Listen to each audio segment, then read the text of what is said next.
question is from Dawn Britt, and she says, really enjoy your videos. I have a couple of questions. Do you use some kind of white box to take your photos in? And where do you store your items while you're waiting to take pictures and waiting for them to sell? I sell on eBay and get discouraged trying to find places to store my items. I have 3 other jobs that involve working from home, and I don't have enough room to store all my supplies for all these jobs. I have to say I do love selling on eBay. I sell vintage, shabby, or retro items, and I meet wonderful people. I need all my income to survive. My Social Security is not enough. Thank you so much for offering to help us selling online. Well, you're quite welcome, and I think we've all been through that same dilemma. Where do I store everything? As you can see from my background, a lot of my storage is right here in my room. So I do have to have a system in my garage, and I have made, I think, a pretty good storage unit out there. Even though it's not temperature controlled, I really don't hold on to stuff that long for it to get damaged. And I have done with the open shelving, I've put curtains in the front to keep the dust out. I have a lot of glass shelves. I have a lot of mugs and cups, and I have places in the living room that I store those before I list them. Once I list them, I move them to the garage. In the garage, I have 2 huge wicker baskets that I sometimes will put things in there so that I can remind myself that those have not been listed and I need to list. I have an armoire that I use mostly for handbags, that are a cabinet that's over there that I have a lot of handbags in. And of course the books, I do not do FBA, so all my books are here, but books have never bothered me. I have built-in shelves all throughout the house. Is to keep things like all the jewelry together. I don't have it put away where I don't know where it is, because most of my jewelry that I'm selling has been mine at one time or another. I rarely ever buy something that I haven't worn. For example, I have a necklace on today. I won't show you which one, but I'll show it to you in a haul, that I'm wearing right now. I love it, and I'm going to sell it. I know I'm going to sell it eventually, but I'm wearing it for now. Let's say toys. I have those in another section. I have a lot of trunks. I have a lot of dressers where I keep my things. Toys are in the garage. Plushes are in the garage. Taking pictures in a box? No, I don't. I don't have a white box. I don't have special lights. First started selling on eBay. I had a photographer friend me about using a white poster board and how that would really eliminate a background, for jewelry, and it would just, and it would reflect the light enough so that it would surround the item. Natural light is the best, and it is, especially for jewelry. Silver will look gold, the gold will look silver. It's not always possible for me to photograph outside. Not so much the heat. I can handle the heat. It's the mosquitoes. I start, the golden hour, between 5 and 6 p.m. or something, is a perfect time to take pictures, especially of the live models that I like to use as well for my handbags and things.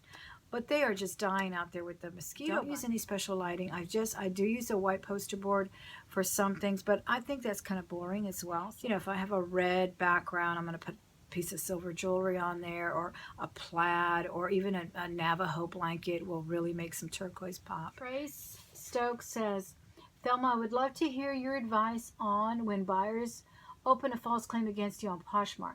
Buyer said I sent her a jacket that smelled like smoke. I live in a smoke-free home, and items are cleaned before shipped.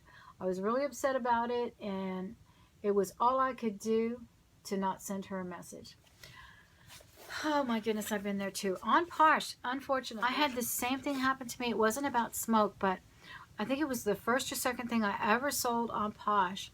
Someone said that I had switched the label on it wasn't even a label. It was Kenneth Cole, and it's still on there if you guys want to read it. It's the most ridiculous thing I've ever seen, but it's a vest. It was a fur vest that my sister had given me. She doesn't thrift. She bought it directly from Macy's.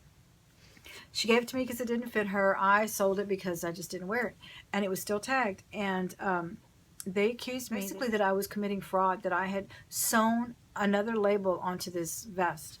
That's just the most ridiculous thing I've ever heard. I would never go through that trouble to make, I think I made $20 on that sale. Other than calling Posh, which you can all, I just didn't do it. I don't know why. I didn't even bother to pursue it. I didn't bother to disclaim it, or to complain about it, or to call. But if that were to happen today, and I may just do that, see if they can remove that, to try to do that. If anybody else has any other issues that they've had with Posh and have had resolved, please let us know about it. Another one was a sale on eBay, and the lady said that I said it was red, or I said it was rust, and we were fighting about red and rust. and I can't even remember which it was. Oh, she accused me of doctoring the photos, and this was long before I ever even, I didn't even have those kind of filters on my camera or anything, so I had not done any retouching at all, no enhancement on that thing at all. Luckily, it was like a $20 Wilson leather bag, so I refunded her and it was done. But it hurts when people accuse you of things that you do not do, and when your integrity is questioned like that, it really does hurt. Guillermo says, loving the Q&As on Posh, do you offer a seller discount if they bundle 2 or more items? Is that a good thing to have or not? Thanks for all the help. Have a great summer. Well, I don't offer it. I just haven't had the occasion to do so. But the buyer themselves can bundle it, and then you can offer that 10% discount. It's a great thing to do. I guess I'm going to probably have to start doing that.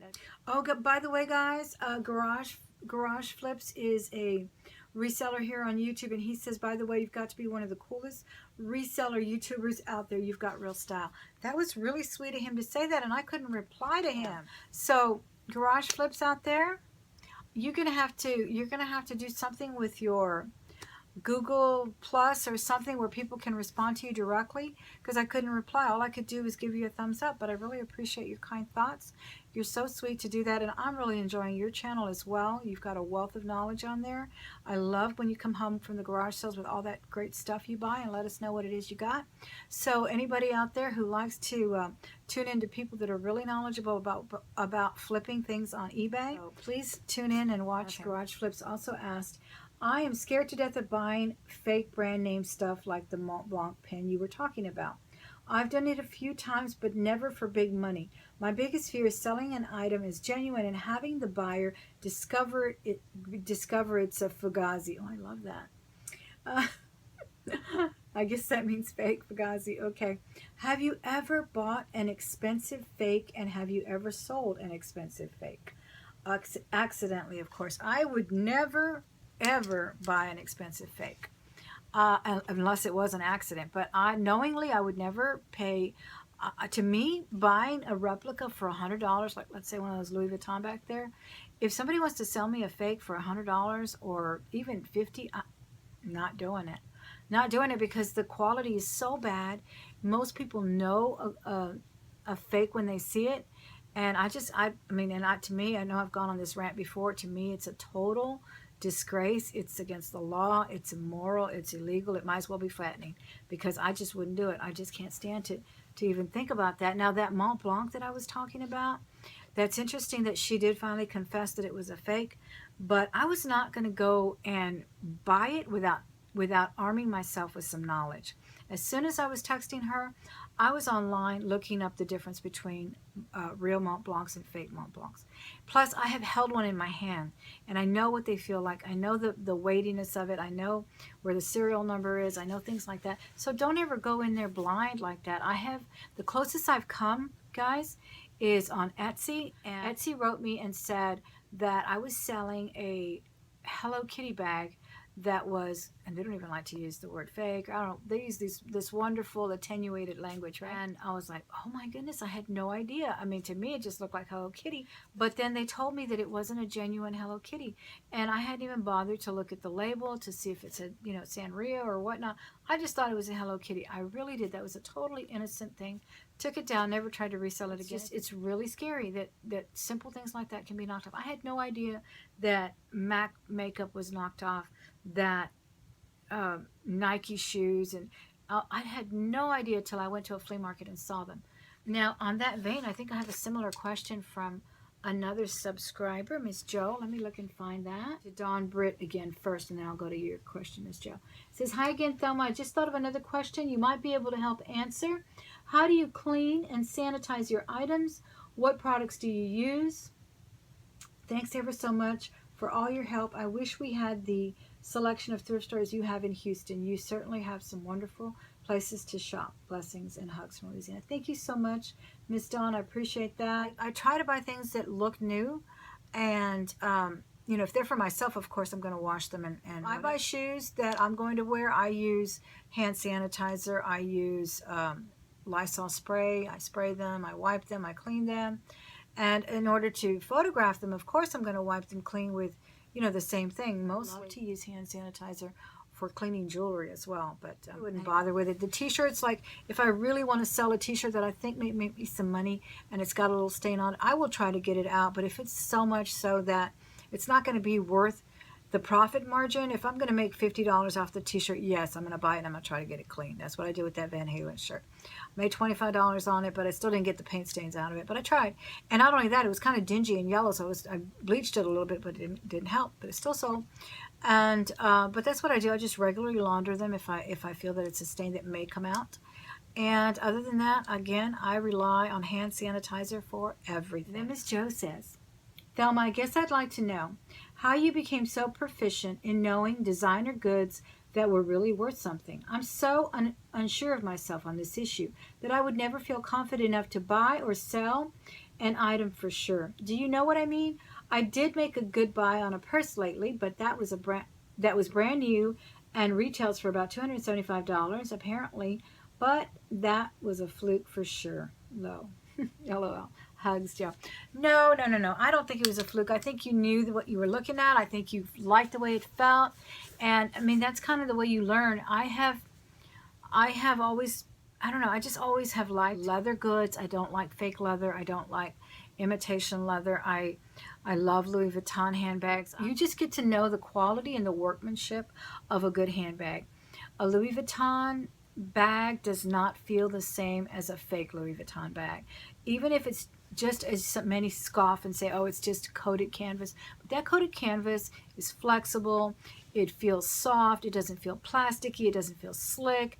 It the leather on it looks like quality. It actually feels like velvet when it's new. And it's, you know, it gets that beautiful patina, that honey colored patina.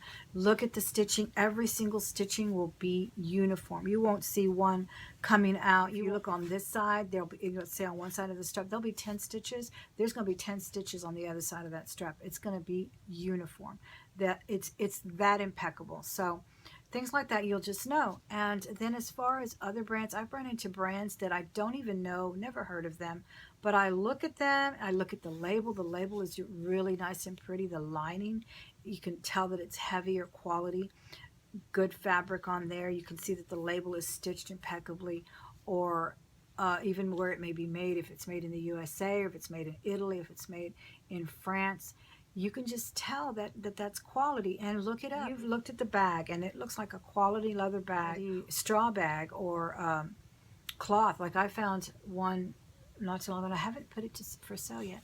I found one. It's called Bag du Jour and never heard of it, but I saw it, said it was made in France, looked it up immediately, and it said that it's made in France. It's a square little bag, and they come in different fabrics, and all you do is switch off the straps, and the straps are genuine brass and leather. But I could tell that the straps were leather. Then I saw the name, and I saw that it was made in France, and I looked it up, and sure enough, these bags sell for about $300, and they're cute little bags. They're called Bag du Jours or sac de jour. I don't know. I think it's all French. I don't recall anymore, but I still have one there. I need to use it and bring it out one day. You just kind of can tell with the quality and the workmanship of a good handbag. Same thing with clothes. If you've ever felt a $2,000 suit versus a $300 suit, let's say a man's suit, you will never forget the feel of that suit. And so educate yourself. Go to the stores. Go to, Nordstrom's or somewhere and browse through those designer halls and see what they have there. Go look at the brands. Go touch them. Go see what they feel like. Then you'll know. You'll never mistake, a genuine hand-stitch Armani suit from anything else. Or same thing with handbags. So you just get to know. The takeaway here is that you'll just know quality when you see it. You really will. And you feel it, just like you did with that handbag. And congratulations on that buy. That sounds like it was nice. You should show it to us. Have a what's in my bag for us, okay, Miss Jo?